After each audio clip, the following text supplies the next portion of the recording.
Hello and welcome to webinar series of Nishfin Consulting. For those who are new to our platform, I would like to briefly introduce Nishfin and its activities. Nishfin is a boutique management consulting and a corporate training platform based out of Singapore, having channel partners in various countries. We work with corporate and individual executives to help them achieve their desired objectives and enhance their potential. We consult in the areas of finance, strategy, leadership, performance management, marketing, ESG, etc., with our different channel partners. We enable growth and transformation. It's like, yeah, almost all consulting companies, they do that. Yeah. So how does Nishfin differentiates itself? The approach that we use is basically we combine the academic research to the industry applications and insight. We pride ourselves in bridging the gap between academic and industry. Our focus is on small scale startups, mid-sized companies, and we mostly work with companies facing liquidity or profitability or performance challenges. So basically we enhance their potential. Now I'll just take 2 more minutes to introduce myself. My name is Nisha Kohli, the hand behind Nishfin. I have over 18 years of experience in academics, training, and consulting. Thank you once again for joining us today. Let me just brief a little bit about the topic that we are discussing today. Lately, in the last 2-3 weeks, we all have noticed that impact of COVID has been reducing in many parts of the world. So we have seen in China, we have seen in Australia, New Zealand, and also Europe, like Spain, France, Germany, everywhere the cases are going down. And I hope India will also be seeing a reduced number of cases and decline in fatalities very soon. I'm quite optimistic about the end of this global pandemic.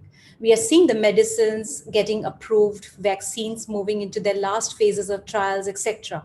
However, my major concern and worry is about economic and financial impact of this crisis. Lockdowns have caused immense destruction to the economies and businesses around the world, and the most vulnerable are SMEs and the startups. There's a need to become proactive in rethinking and transforming the business models and operations for navigating through this crisis situation. Indian government has announced various economic and financial measures and packages. Our Prime Minister has raised the slogan of vocal for local and has been encouraging the companies and startups to become Atmanirbhar, means self-reliant. A survey was conducted in the year 2018 where people were asked questions like who are likely to start their own business. And you know what?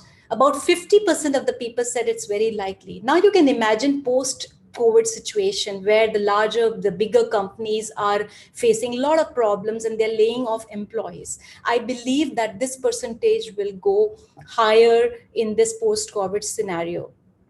Now, how do we do that? We have to create value. And creating value is not difficult when we are surrounded by problems. And we have seen that there is no dearth of problems in this crisis situation. You look anywhere, you'll find problem. And once you find the problem, what you have to do is to design the solution and build those ideas further. But converting those solutions into value and building those ideas, what we need is funding, investments, and mentorship and accelerators, right? So that's why Nishfin has organized this webinar today in collaboration with the Entrepreneurship School and Indigram Labs to understand from our speakers the current investment scenario and how to build and use the current startup ecosystem in India. I'd like to introduce our speakers to you. So we have Mr. Ashish Khetan with us today. He has been working as a chief mentor and director at Indigram Labs. He's actively involved in incubation of startups, impact investing, and seed funding in agriculture, clean energy, education, and healthcare startups. He helps startups to get market validation and product testing, business development, market linkages, and wide access to rural India across majority of states over the past 18 years. Mr. Khetan has played a lead role in creating framework and implementation of efforts for linking farmers' produce directly to the markets, thus eliminating few layers of middlemen and giving better realization of income to farmers. He has worked with 120 FPOs and about 120,000 farmers directly across various states and commodities. Our second speaker, Mr. Sanjeeva Shivesh, he's the founder and the CEO of the Entrepreneurship School. Mr. Shivesh is a firm believer of entrepreneurship as a way of value creation in all walks of life.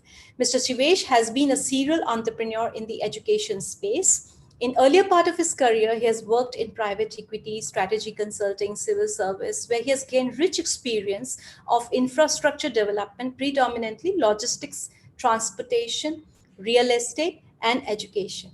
He specializes in startups, new product service development, innovation, strategy, product market fit, contract management, joint ventures, collaborations, etc. So now, let me start with the questions and answer format. Mr.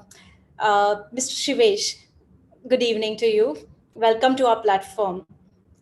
Would you like to just Good evening. elaborate about the entrepreneurship school? And then I'll take the Right, question. right. So thanks a ton, Nisha, and thank you for a very warm introduction.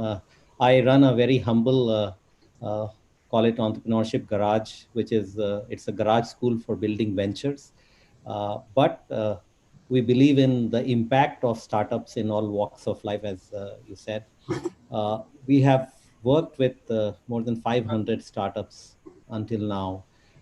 Not all of them, as you as we all know, startups are risky, so not all of them are alive. But the guys who are alive and the ventures which are alive, they are still doing well. They employ collectively more than about I would say about 3,000 odd people, uh, which is the contribution of these small ventures to nation and all the stuff in value creation. Uh, we follow program manner of building and small enterprises and startups, uh, and we offer multiple programs. But the one which works because one which has worked is called Startup Founders Program.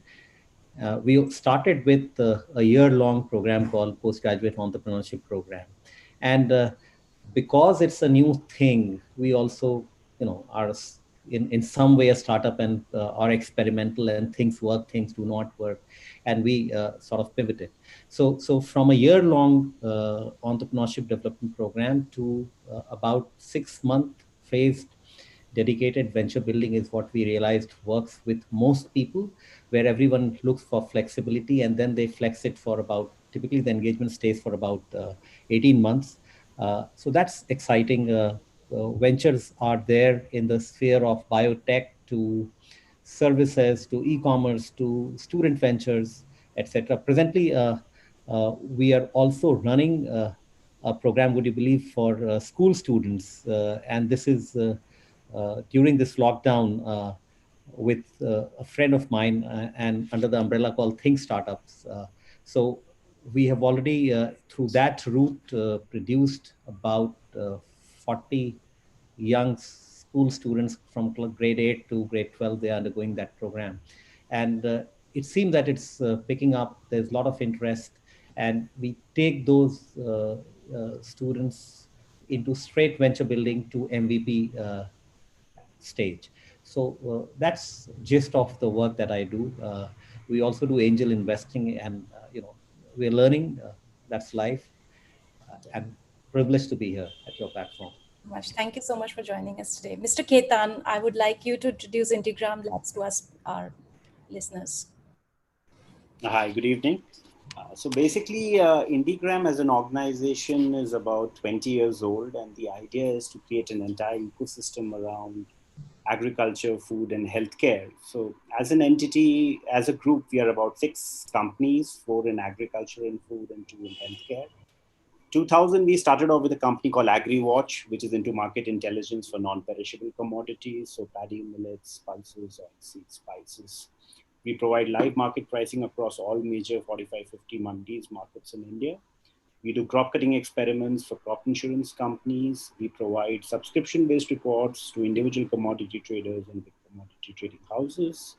And we also do some consulting work with various ministries, with Ministry of Agriculture and certain state governments. So that's the first entity with about 60 employees. It's completely bootstrapped, so whatever profits we make, we redeploy it, get into new business lines.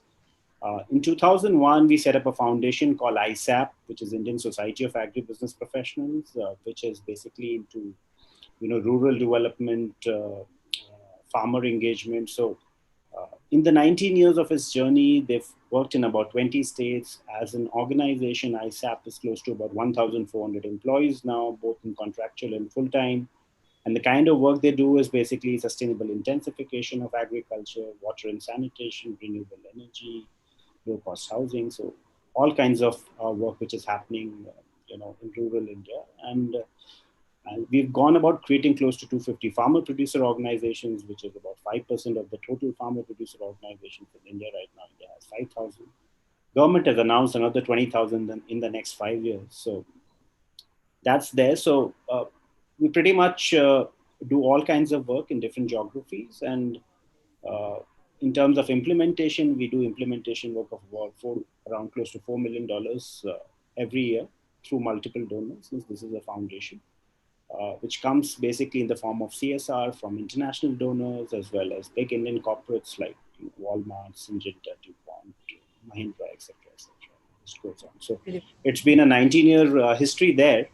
Since we had already set up this rural infrastructure, that's the time we thought of setting up an incubator accelerator to nurture startups. And in the last 3 years of the setting up of the incubator, we've nurtured close to 65 startups, 40 in incubation and 25 through different acceleration programs.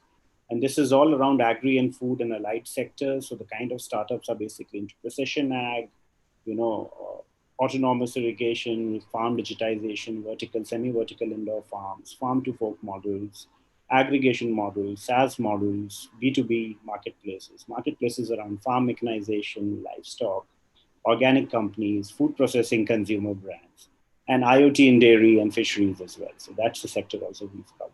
We've done about 15 investments. We also do seed investments up to 50 lakhs each in about 8 to 10 companies. So we've done about 15 investments so far. And about 5 companies have already gone on to raise institutional capital. So last month is a company which raised $12 million round funded by RTP and Sequoia Capital. Then there's another one who closed a $6 million round. And the third one is in the B2B marketplace called Farmlay, which closed a $2 million round and currently about to receive a term sheet of 8 to 10 million. So we've had a small share of successes, I would say. Mm-hmm. And so since it's just 3 years old, so obviously there's a lot to do. And I guess that's what all the incubators and accelerators are gearing up to help the ecosystem in whichever way possible. I think everyone is doing their bit. So I think the scenario is getting better and better for startups.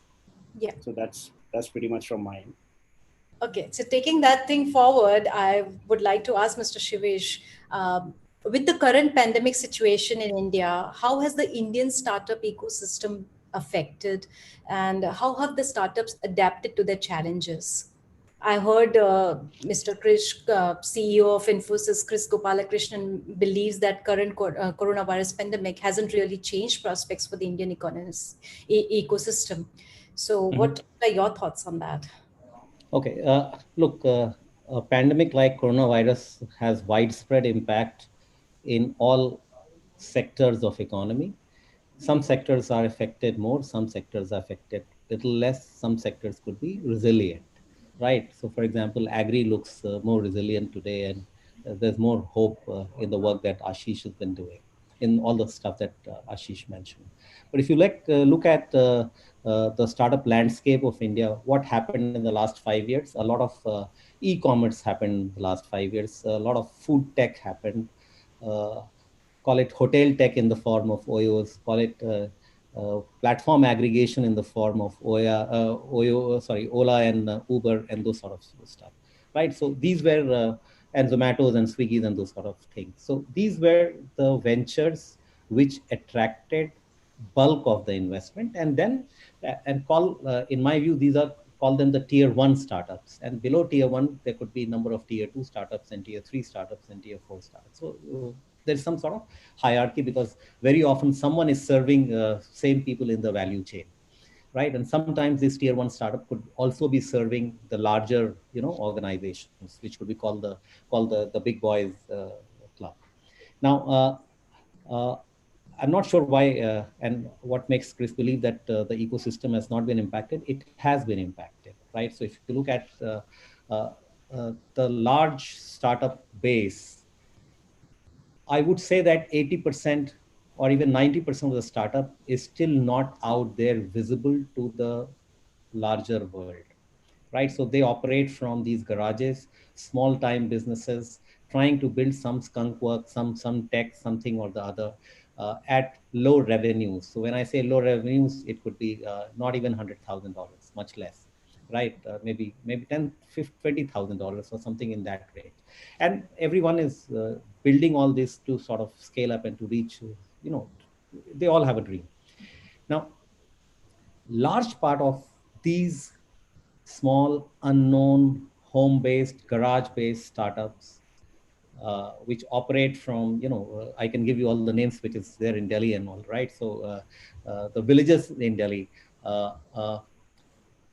they have severely been affected, and that's been acknowledged by government also in the form of, they didn't use the word startup, but they have used, Nitin Gadkari has used the terminology MSMEs, and the narrative there, or the script there, is that smaller business, they have not been paid for by larger businesses, because of which they are struggling, and the amount of money which has not been paid for by the customers, and call it large business or government or public sector undertaking, is in the range of 5 lakh crores. So that's almost 2.5% of the GDP. Now, if that money has not been channelized into smaller business, which means that cash flow wise, businesses are struggling. And in the last week of March, we conducted, and I really am in touch with close to 100 startups. And when I say touch, I have a full view of their financials and where they are.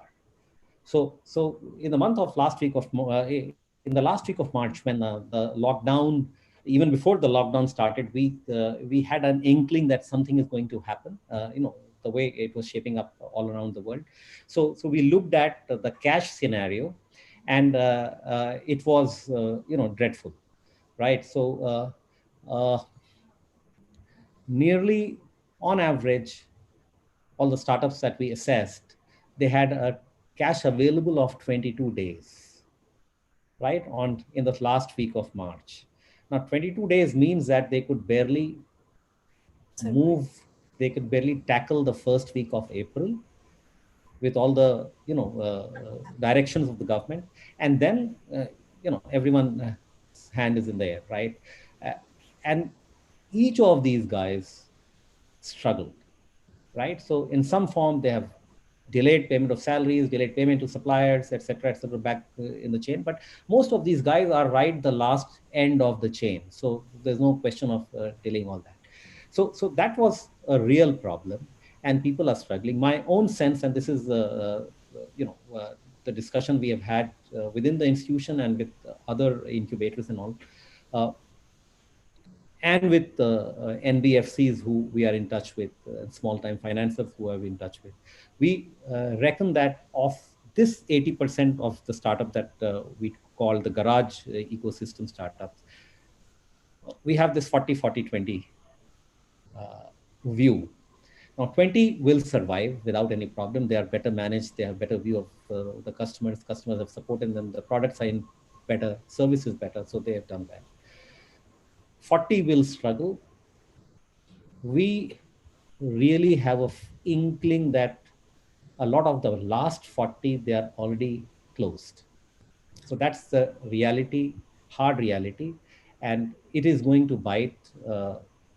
When the economic surplus goes, then this is the reality which is going to come. And come to think of the economic surplus, where this money was coming from, largely in the form of FDI, and that FDI was back channeled from Flipkarts to all the baby Flipkarts, the baby ventures of Flipkarts and all that, right? So if the West today is writing off their profits, or they are into loss scenarios, the chances of this economic surplus being diverted to other economies is also questionable. And in that sense, I see 2020 as a difficult year, where everyone has to manage the business on by being on top of it, being closer to customer, get as much of cash, preserve, and with as less salaries and everything, try and keep building the thing that you were building. So that's the short opening from me. Okay. So when you said 40, 40, 20, right? So can we group them into different sectors? Like, I believe that Mr. Khitan would agree that agri-tech as of now, as Yeah. he mentioned also in his introduction, that it is doing okay so far, and they've been able to raise money and so on. So among these 40, 40, 20, can we segregate them that these 20% are the ones from which sector that they are doing well? I believe So technology, am I correct? yeah, so look, there are two things. I think what is working, if you look at the large economic sector wise breakup of the view. So there are maybe two sectors which are maybe three, you can say that they are, you can be positive this year. So agri, and there's a lot of hope around agri, and I have my, my risk flags are there, right? So a lot of agri is also function of monsoon and those sort of stuff, and how monsoon plays out, and if there's flooding, not flooding, etc., and the supply chain and the distribution chain. So while a lot of thing has happened and a lot of claim is there that fertilizer distribution has been there 40% up or 50% up, the distribution chain still has challenge, and Ashish would have better information on that. But I would still say agri is positive, right? Communication is positive. The new tech in the form of Zoom and all video based stuff anyone can do, and all that is going to be positive because there's the new ways of doing things. It's a wave, it's a stage of creative destruction. So old economy is going to, some parts of old economy is going to die, and something is going to become like the video sessions that we are doing, and a lot of tangible benefits are, a lot of promises there, and more thing could happen. So, Mr. Ketan, what are your views? Like, we saw that about 450 startups have been launched in India in the last few years, and they are growing at a rate of 25% annually. So, what do you think about the long-term growth in the agri-tech and the food sector, and how are they faring in this situation? So basically, see, from an investor's perspective, when it comes to investments, there is a lot of dry powder available, for them to make investments. But obviously, most of it is going to their existing portfolio companies, right? The matrix has changed. More focus on unit economics is there. Cash burn models are being evaporated. It's more about sustainability. Just go through the tide. When you talk about agriculture, anyways, the base when it comes to investments was very low, in the past. So if you look at the trends, who were the investors investing in agri or agri-tech? It was mostly the impact investors. Last couple of years, we've started seeing a trend where there are even generic investors like, Sequoia, Axel, Matrix, these kind of generic investors also investing in the sector. So the other thing, obviously, is during COVID. See, these tech models already existed, last 3 years, 2 years, but a lot of adoption actually was forceful adoption because they had no other alternative.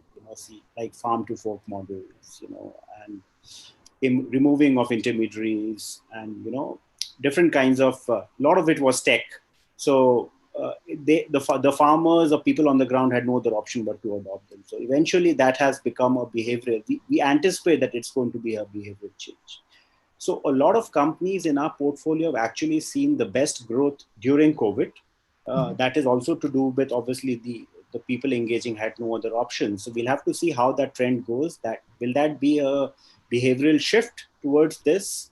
And obviously, with the reforms coming up, there have been three major reforms. One is obviously abolition of APMC Act, which means a farmer can virtually sell anything from anywhere. So that is beneficial for the agri-tech companies in terms of market linkage and other things. The other is obviously on the Essential Commodities Act, and the third is on the contract farming side. So. All of these, what are the positives and negatives? Only obviously the time is going to tell. But as of now, obviously it gives a lot more option to everyone in the ecosystem to play a role in terms of opportunities. So a couple of startups, let's say we have an organic company which has seen the best growth during COVID, and everything is brand-led, retail-led, because obviously there was no food supply chain was broken, right? The first 1 month was actually a disaster. There was nothing happening all the way. Obviously government made it a priority for essential commodities to move, and then things have now become back to where they were as far as the supplies and other things are concerned. But to come to Mr. Shivesh's point, I think he's absolutely right that there are many startups which are actually not covered. They're not a part of the Startup India scheme. They're not registered as a startup. So let's say when you say that there are 450 agri startups, our assessment is there are more than 1,000. There are a lot of startups in rural India maybe who are not a part of any incubator accelerator. How do you go about counting those? There are a lot of them which keep opening and shutting as well, right? So obviously, Mr. Shivesh mentioning 40, 40, 20, a lot of them have actually got about winding up because capital is available, but capital is not available to everyone, right? So obviously the survival of the fittest is there, only the good ones are surviving.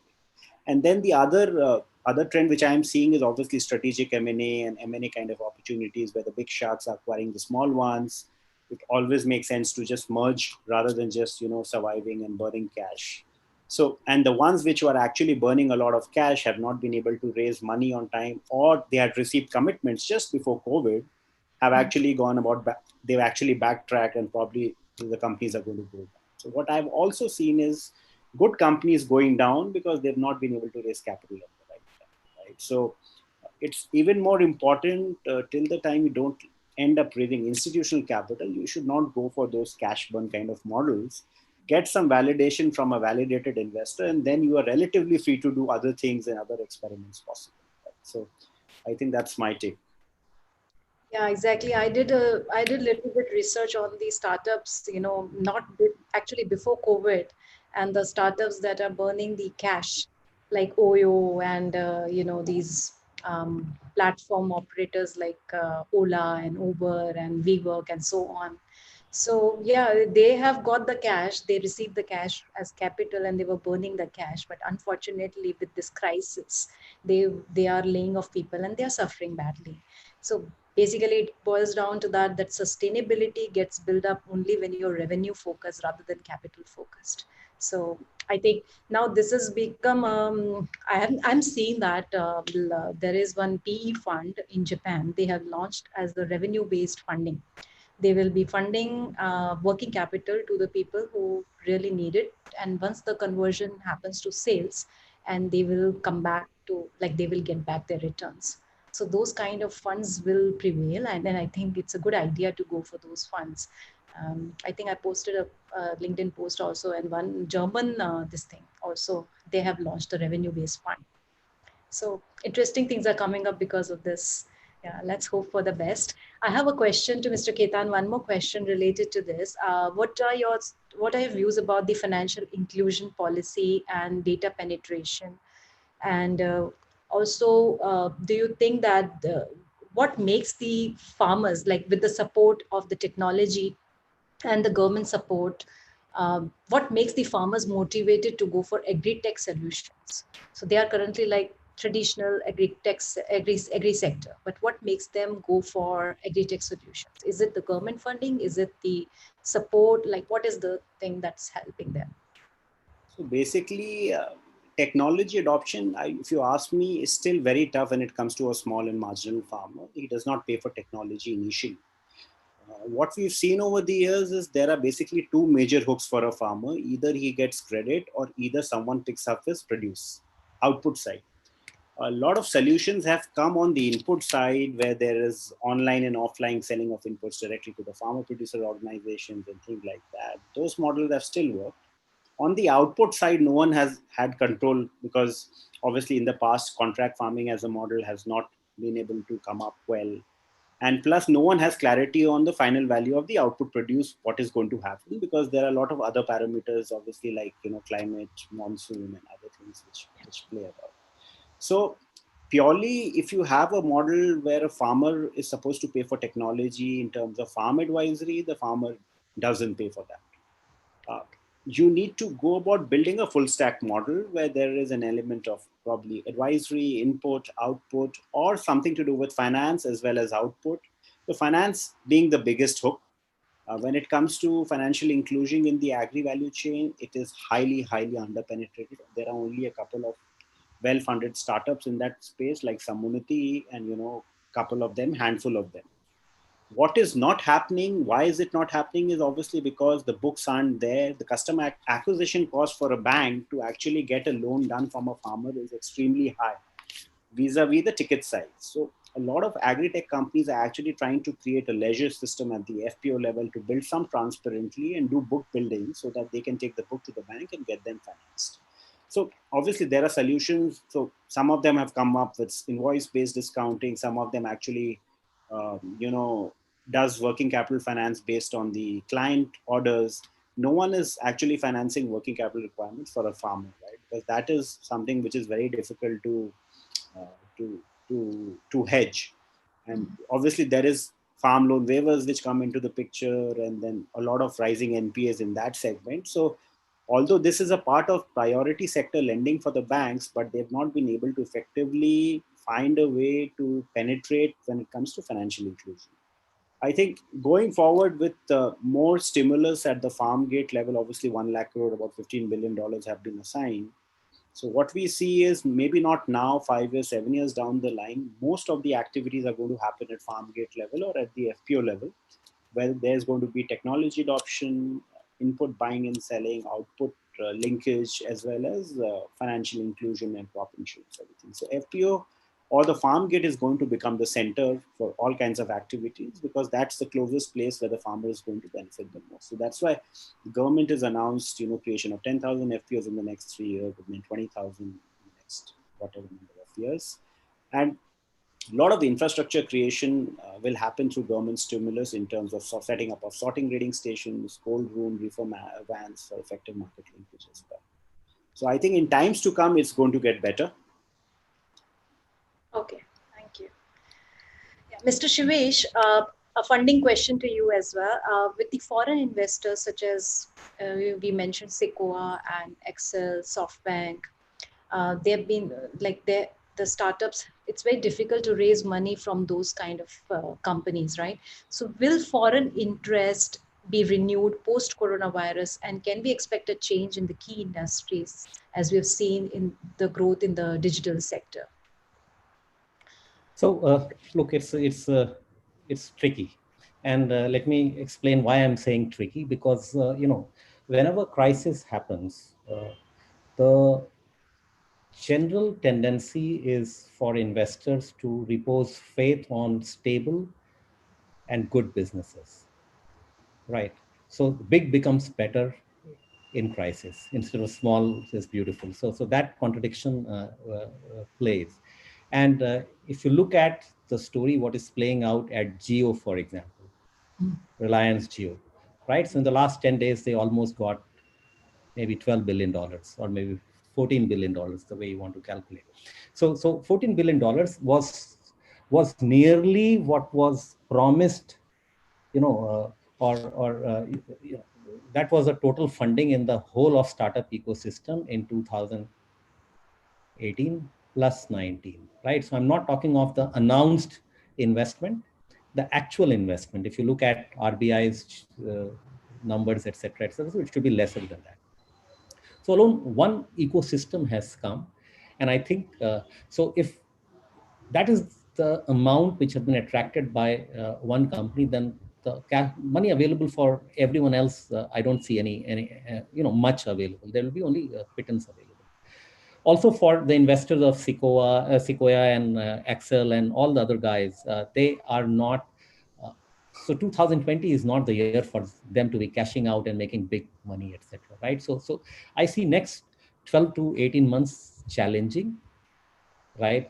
And this will continue to affect. But where's the hope? The hope is, as I mentioned, that there was Amazon and Flipkart baby ecosystem. So when Amazon came, then 200 other startups flourished, right? Or when money was in Flipkart, 200 other startups flourished.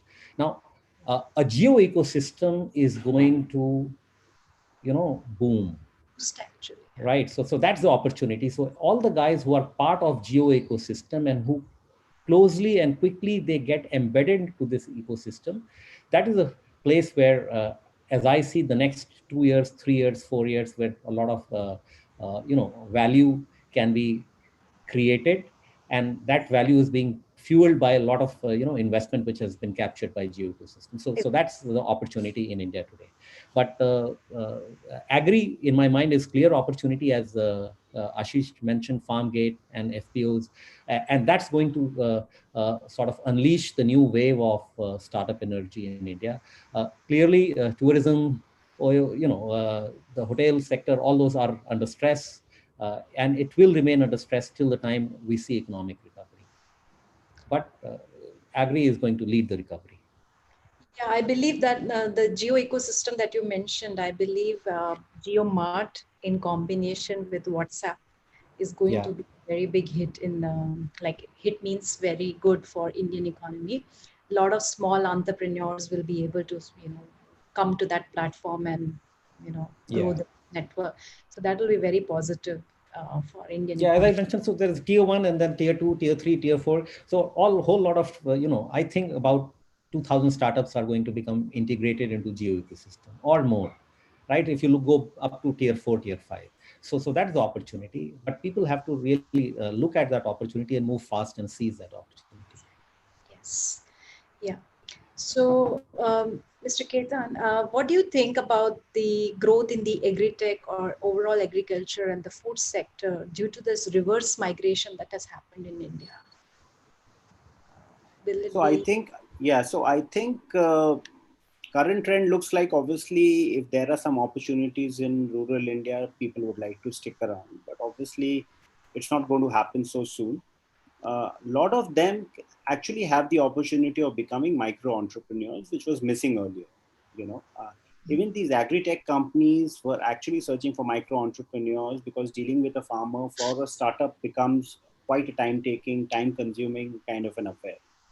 So I think that is one of the things which is going to develop, and obviously it needs to be an aggregation model there, where he is doing 4 or 5 things at the same time to create a sustainability level. So he can't be associated with just one startup, maybe, or because the startups will not be able to afford him. So it will be a mix of 4 or 5 different things which will come into play. With agri tech, I think, obviously, since the base was very small, and if you look at the funding scenario also over the years, 2019 was relatively the best year, with about $225 million being invested, and the bulk of the investment, obviously, Ninja Card took, that was the $90 million round. The farm to fork startups were concentrating on the B2B space. So I think that's where we are. And in terms of your last question, with international investors, obviously, agri-tech was never funded by international investors in the past, so it's not going to affect our ecosystem. The Alibaba, SoftBank, Naspers were anyways missing in agri-tech, because we haven't seen that quantum of capital coming into this space so far. I mean, in times to come, even if it has to come, obviously there are enough investors in our ecosystem, as well as obviously international impact investors, where these things are not too much of a concern for them. So overall, I would say it's we'll be in a far better shape. Obviously, the food tech guys uh, might be affected, I think, because obviously all the big guys, Swiggy, Zomato, were funded by the international investors. So that concerns food tech, but not agri tech, I would say. Okay. Thank you. Now coming to the problems of the startups, Mr. Shivesh, as you just mentioned, that a lot of startups are suffering from cash flow issues, and they are surviving just at the brim. So what is your advice to all those entrepreneurs who are struggling with cash flow and liquidity issues? See, the maths is fairly simple, Nisha, and we went through let's say a serious crisis as a startup.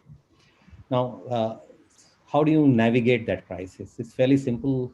All the people who owe you money, who you owe money to, they will keep reminding you. You have to, be in constant communication with them.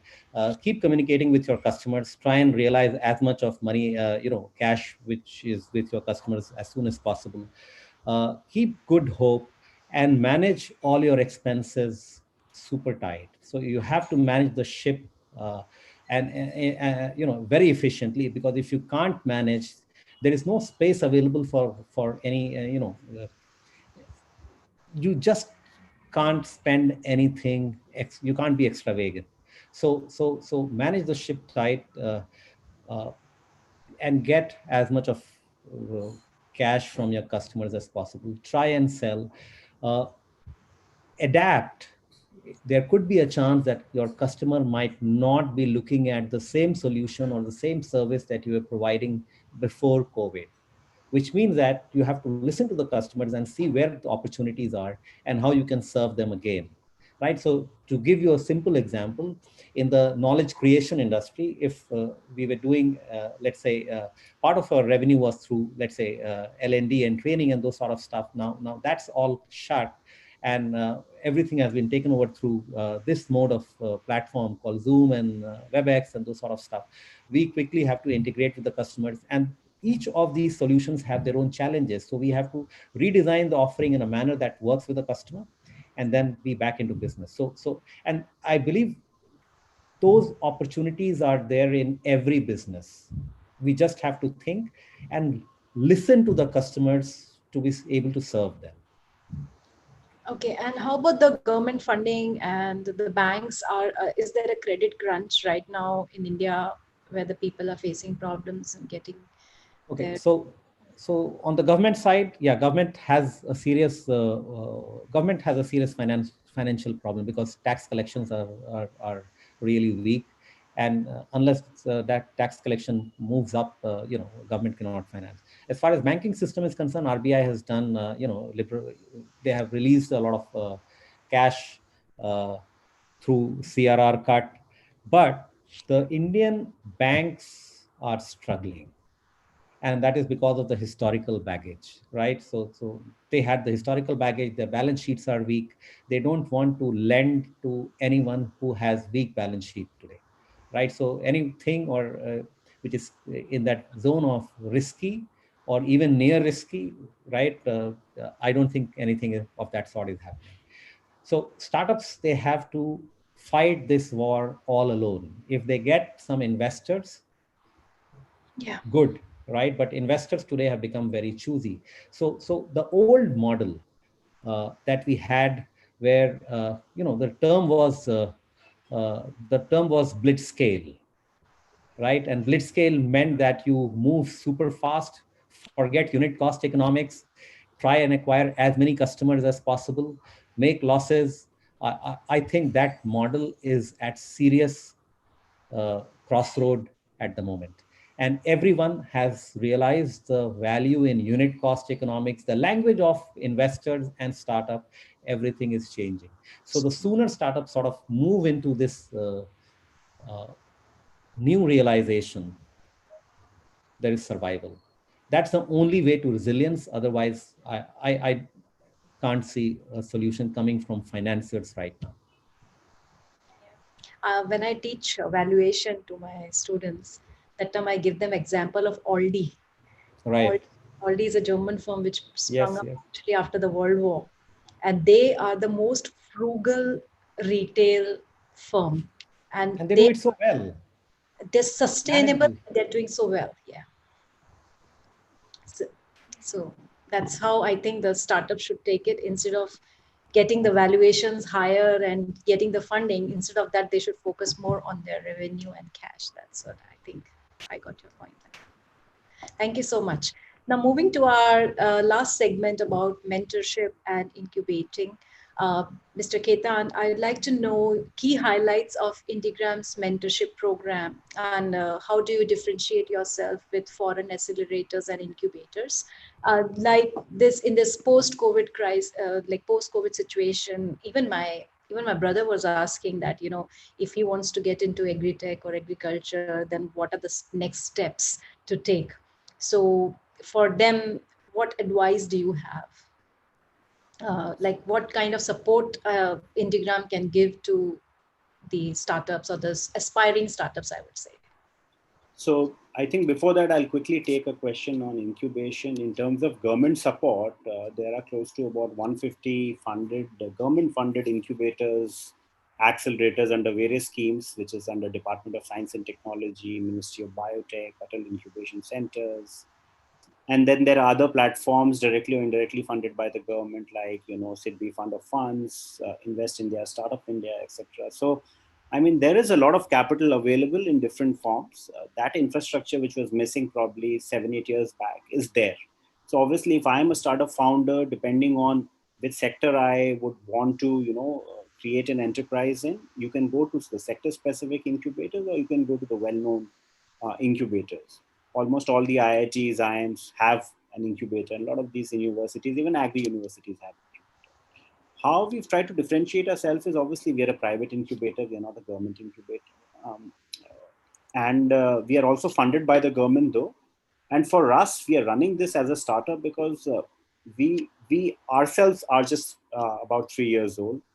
And our incubation basically period is for a period of 3 years. Our thesis is that the gestation period in agri and food is fairly long. So we don't do a batch-wise acceleration or incubation every 6 months where we are, because essentially people come to us for scale and go to market. So it's basically the network which we have created over the past 20 years through IndiGram, rural connectivity, and there's a market intelligence unit, and on the client side we've developed a lot of industry relations, be it with seed companies, input companies, food processors, farm equipment manufacturers, etc., etc. Depending on who's trying to address what, we give them access to that. We also give them access to various government grants which are available under different schemes, because a lot of them are not aware about that. So that is something which is given to them. And ancillary services, like all the other accelerators, be it in terms of finance, IP, legal. There are certain collaborative partners where they charge a very nominal price, which is probably 50% of the market rate. That's what we do. So let's say if you're an agri-tech entrepreneur, right, you would need product validation, market testing. We'll take them to our set of farmers. We can take them to a progressive farmer. We can take them to a sensitive farmer, depending on what he's trying to do. We can also check the accuracy levels of the technology which the founder is claiming. We can see whether the product is a good to have product or a must have product, whether the farmer is actually willing to pay for these services or not. All that kind of testing we can do on the ground. If that is not working, obviously the pivots will happen in trying to find new revenue streams where institutional customers can actually go about paying for the solutions.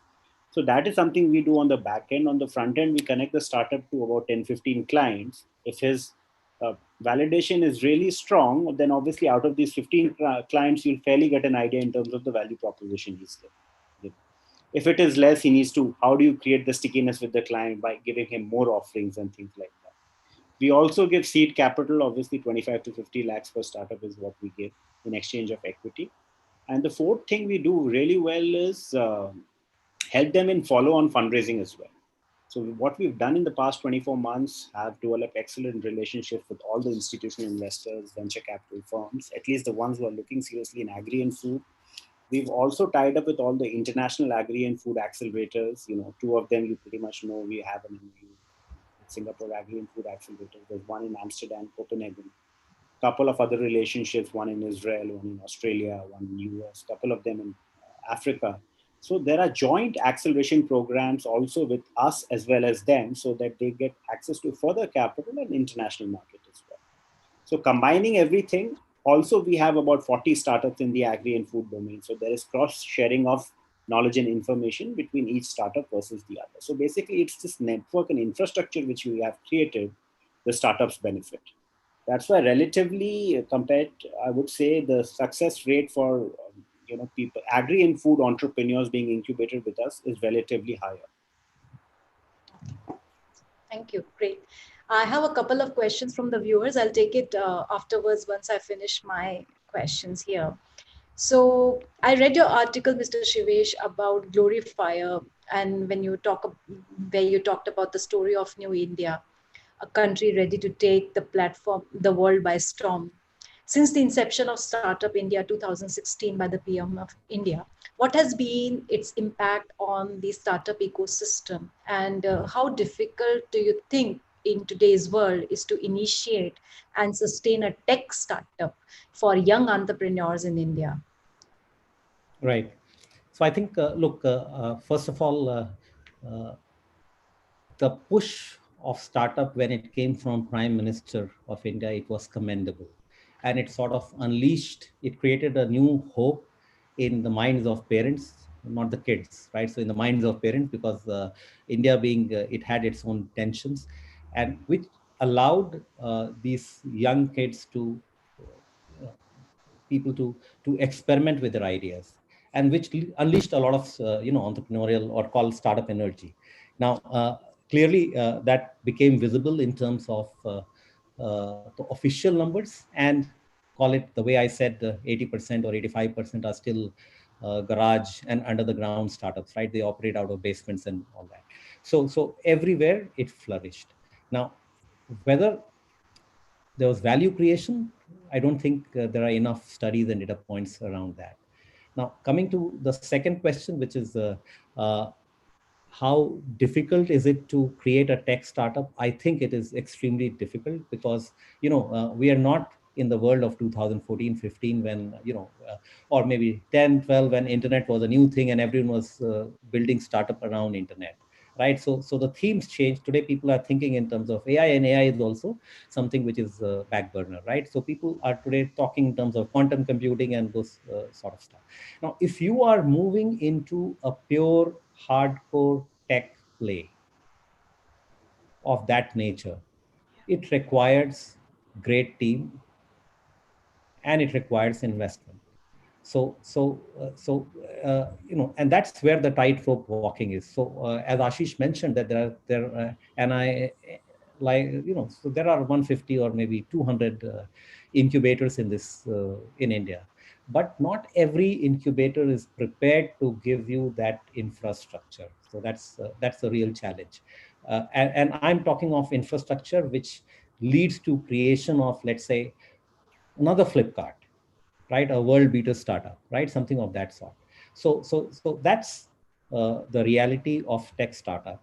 And I think we need to be working quite a lot more to build a product development ecosystem and even world-class service development ecosystem. I was jolly well impressed with the kind of work that Indigram has been doing in terms of they focus on agriculture and they build the entire ecosystem around agriculture with, right? And that story is very powerful. And that's sort of story should be replicated in sector after sector. We need maybe another 20 Indigrams who could look at 20 different economic sectors and build those ecosystems for new ventures to flourish and conquer. So a lot of work yet to be done, but tech startups, uh, you know, by pure serendipity, something can succeed, but not by design. And we need to build a system where things succeed by design. So, as far as the ecosystem is concerned, we need to have strong supporters of the startup system, I would say, right?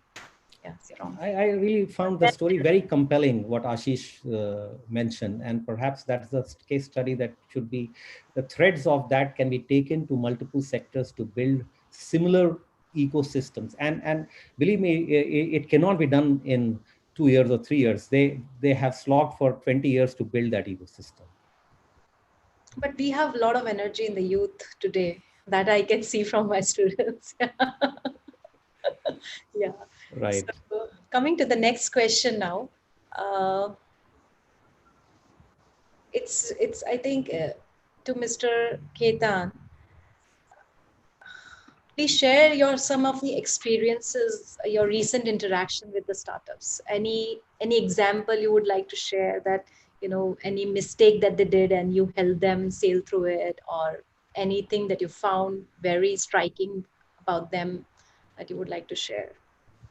So basically, since the time COVID has happened, obviously, the basic question which comes about is everyone is looking for funding, and funding is not available. Right? So how do you?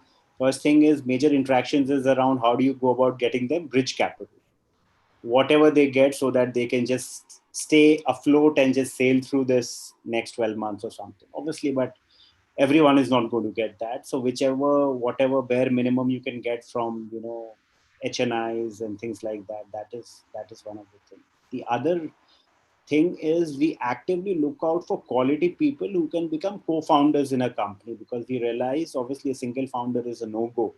You need to have at least 2 or 3 founders and co-founders, and each of them must have complementary skills in nature, that one is good in something, the other should be good at something else, so that it at least looks like a formative team when you take him to an investor, or in general as well, for startups to prosper. So a lot of work after funding obviously goes around in finding the right set of people.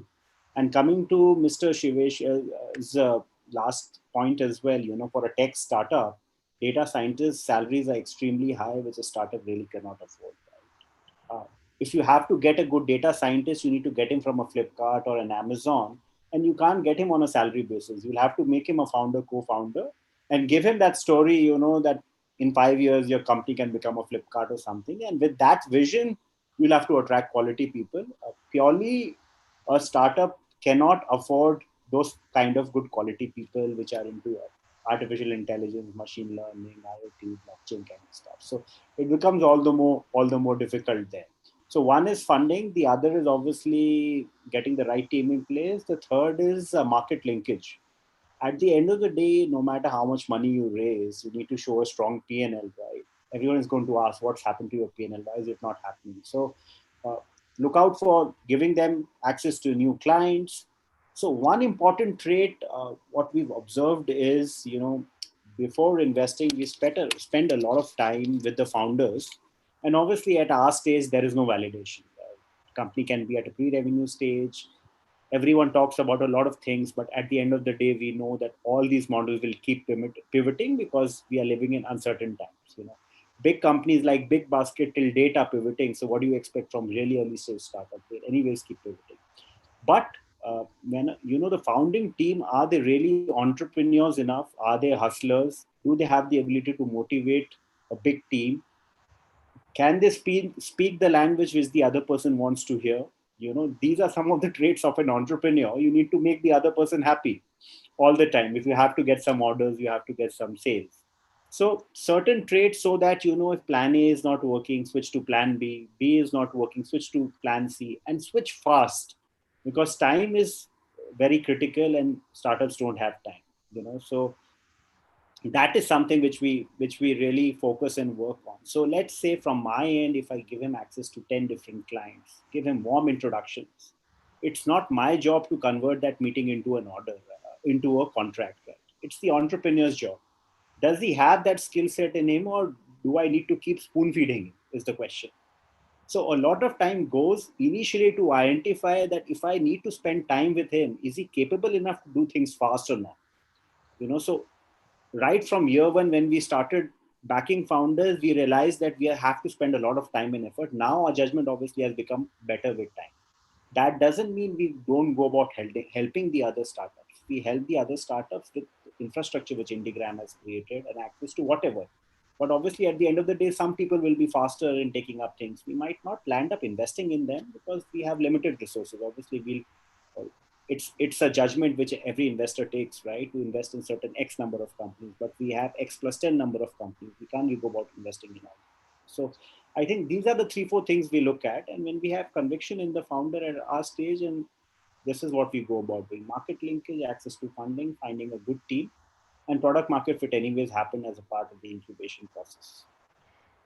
Taking your point forward, I have a question here from one of my earlier students, and he is asking, a few of us are looking to approach startups for consulting and strategy engagements. What do you think are the pain points for startup in this scenario? So if they want to go and consult them, or like you mentioned that the startups are looking, they should tie up with co-founders, or they should get some help, because not all of them have got that entrepreneurial mindset. So will these, like I would say, budding consultants or the startup consultants will be able to help them?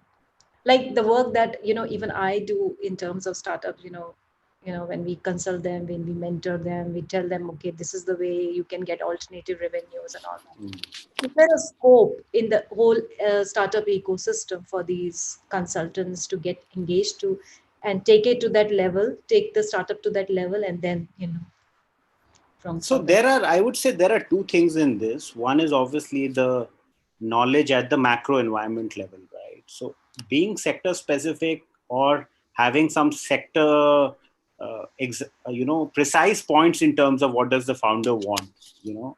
So maybe at times he look for some guy with an industry experience, or he would look to be mentored by some guy who has a startup experience. a successful startup experience. Because see, someone who's been an entrepreneur in the past will look at a lot of things from an operational and execution point of view, right? Because at the end of the day, everyone has an idea. How do you go about implementing and executing? That is the main thing, right? So uh, when you don't have the experience of execution and operations, I think the nitty gritties just get swayed away. So I think from that perspective, he can give these entrepreneurs in the past or startup founders who've done, or if they haven't done anything of this sort, probably look to join a startup and get some experience maybe in the first couple of years, and then look to set out doing your own startup. Because if that happens, you know who your potential co-founders can be, because you've already been in the startup ecosystem for 2 years being in that company. So you'll come to know a lot of things way before you start your own company, and not look to waste 12 to 24 months of your time building that network which you've already done in the past. So obviously PayPal has come out with so many unicorns, in US. Flipkart has come out with so many companies with founders, because they've learned a lot of things there, and then obviously they collaborated, set up a team, and then that's how the ecosystem is evolved. So I think that is one way to also look at it. Okay. Thank you. Last question to Mr. Shivesh from my side, then I'll take the audience questions. Mr. Shivesh, when you started with your introduction, you mentioned that you just finished, I think, a batch of 40 young students uh, in the lockdown situation. So what has been your experience with those young students, or I think school students, right? So before that, I would just like to, long back in India, when in the year 2008 and 9, I worked with the MBA school where I taught entrepreneurial MBA. And we started with a program for school students. And our first, we were doing MBA for undergrad and BBA and the MBA. And for the school students, we tied up with the Ryan International School in Gurgaon, where we started this kind of entrepreneurial program. Unfortunately, we could not take it for a longer time. So would like to know from your experience, what has been your experience in teaching these students? Your voice is not there, I think. It's mute. Right. Yeah. Okay. So I've been doing this for a fairly long time, Nisha, now. So about same time, I ran a program at Shri Ram School here. And okay, so but school was always tricky, because principals and school administrators would take a different view, and it was left to their whims and fancies. So this year we said, let's just go make it open for everyone and anyone. So kids from Chennai, Pune, Delhi, Mumbai, Bangalore, they all joined in and they signed up for the class. And we kept on learning, right? But sometimes, young boys and girls can surprise you. So when we would discuss that, okay, the goal of this session is to reach here, and you can also look at some of these resources to do your stuff. And next session, some kids would come and they would have their whole, nicely done uh, a chat based website ready. Now, which meant that a lot of times when a lot of grown-ups wait, they think it is too cumbersome, hard, etc., etc. There's a dynamism there. So and building upon what Ashish was mentioning, I think startups are a lot about execution, right? So keep trying and keep doing stuff and learn from it, and then move into the second experiment. And agility. So fast execution, keep learning, and do small mistakes, but move to the next level. And a lot of us, we are not trained and tuned into this agility, right? What we are realizing is when we are working with youngsters, when we put the right seeds, we are able to see those uh, things happening, right? So we I never asked this young girl in Hyderabad to be doing stuff, but we left the clues and she picked the clues and she was able to build it up, and next morning she was able to share, sir, look, this is what we have done. Now that was a pleasant surprise. Now, so then the message to us was, if one person can do, then how do we systematize this for everyone else to be doing, right? And that we are at that stage where we want everyone to be building up, doing things at the same level. Now, different people will work at different speeds, different motivations, and we have to cope up with that. The Our expectation is that in 6 weeks, if we can take each of these cohort to a MVP stage, we have left something for the student and their parents and the teacher to see something which is useful. Some of those are actually very high potential, and yeah, some of these youngsters are thinking fearlessly, challenging the frontier of what we would call wisdom, and that's a good thing, right? Because only at this age you can challenge the strongly held wisdom and say that no, this is not the way we are going to change the world and think the world like this. So I see those things happening. These experiments will show results. It will take time for the real results to show, but we want to handhold them for the next 2 years to see that some of the results become viable. Okay, tangible, right. Thank you so much. Now I'll take the questions. It's open, so you can take, and actually you can raise your hand and take the question. So the first one is from, I think I took the question from Tarun. Now I'm taking from Urvashi. How do you see non-payment fintech startup industry shaping in next 1 or 2 years? Not fintech payment startup. How is it shaping in the next 1 or 2 years? So I'm just trying to understand the question, and I'm trying to comprehend what non-fintech payments startup means, So right? I'll allow her to write the explanation. Till that time, we take the next question. Right. So another person has asked, we have heard that Israel is far ahead of India in agri-tech. Can you share some learnings which India and agri has implemented, as well as opportunities in near future on adoption of such technologies? So obviously, see, when it comes to innovation, obviously Israel is known for its technology innovation, and I did get a chance to visit their agri-tech, biggest agri-tech conference last year, which is Agri West.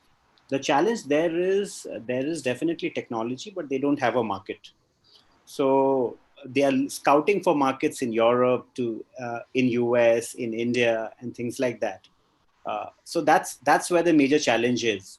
In India, I would say we have technopreneurs, because every second or third person you come across in India is an engineer, and they can make a basic tech, if not a very high quality tech, when it comes to a software, hardware kind of products. What India is lacking is on the biotech side of things, alternate sources of protein, biofertilizers, and other things. Purely because obviously the R&D funding is missing. We have Ministry of Biotech, and they're trying to do whatever possible, but I think that amount of funding is still not sufficient, because if you look in the West, millions of dollars just go in a startup just to build the product. It is pre-revenue stage. You don't know when the revenue is going to come. It might take 3 years, 4 years to develop the product, and then it's out in the market. We in India don't have that kind of an ecosystem. Once you get the basic 25 to 50 lakhs, let's say, the next round of investors expect you to generate some kind of revenue, and by the time the product is not there. So on the biotech side, we've not been able to do much. On the agri-tech software side, we are pretty much capable in terms of what those guys are doing. And so I would say we have actually tied up with an Israeli startup ecosystem player called Startup Central Nation. And what we are doing is we are getting some of the agri-tech Israeli startups to India and facilitating them with pilots with the Indian farmers. Uh, Obviously, this is being done with a mediating agency, which is the Indo-Israeli Innovation Foundation, which we are still in talks with.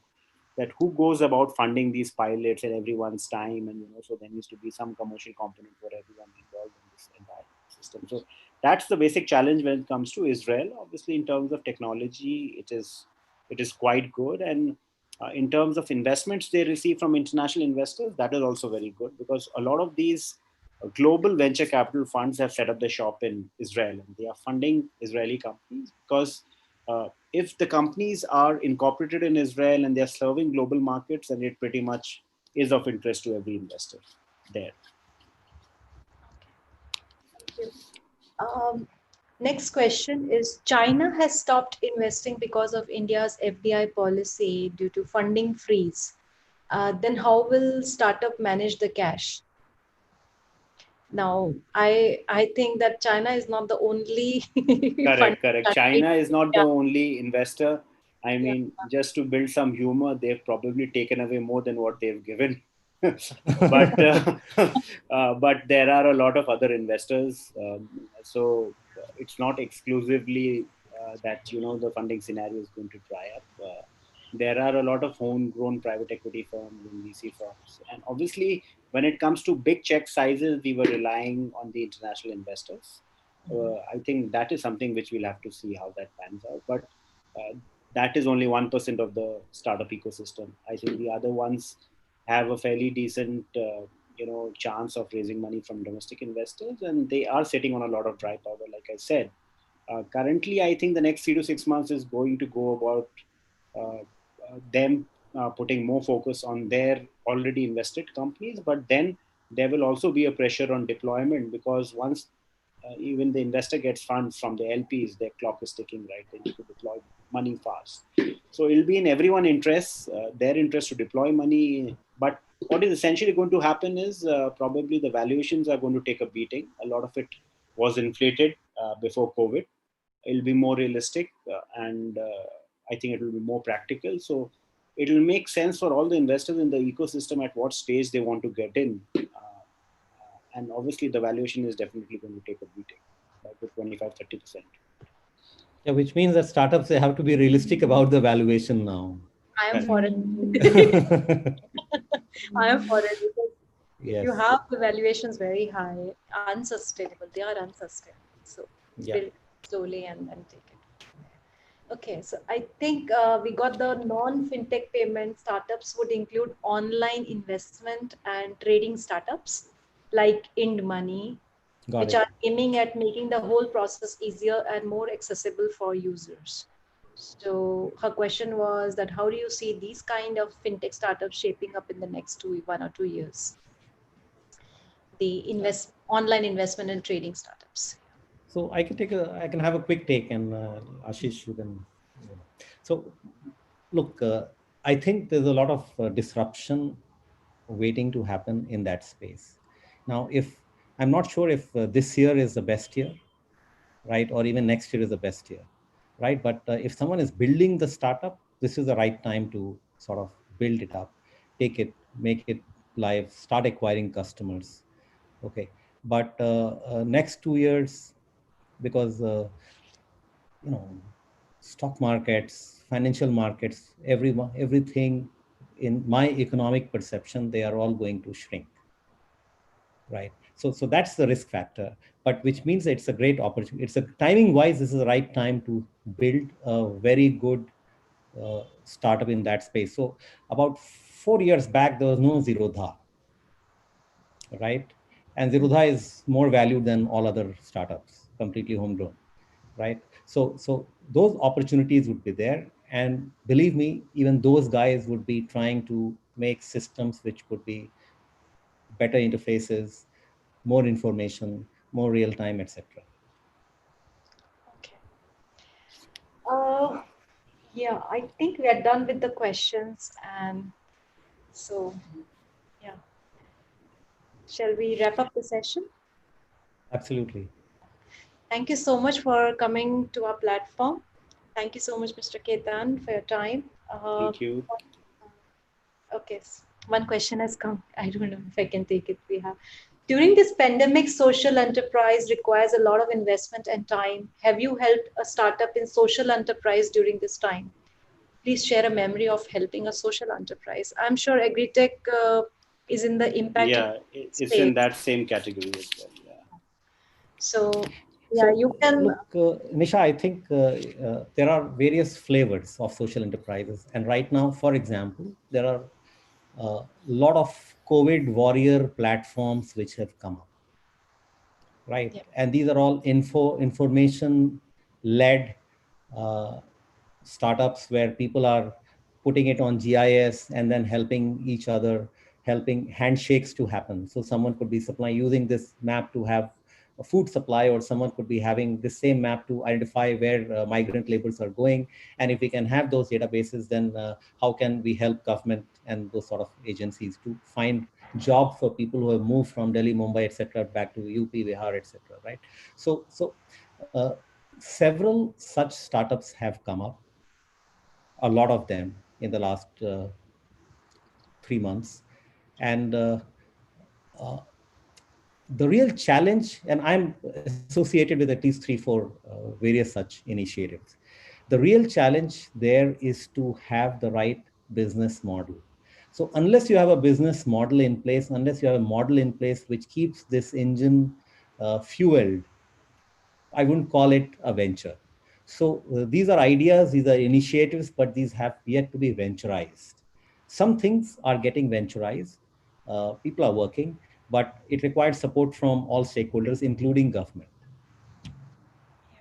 And I've noticed that even funding is drying up in even in the social enterprises and NGO Absolutely. everywhere. Okay, thank you so much. Thank you so much, Mr. Shivesh and Mr. Ketan, for coming on up Thank you. and giving your time to us. I'm sure the audience have gained a lot from this insightful session, and we look forward to having you again on our platform. Thank you. Thanks very much.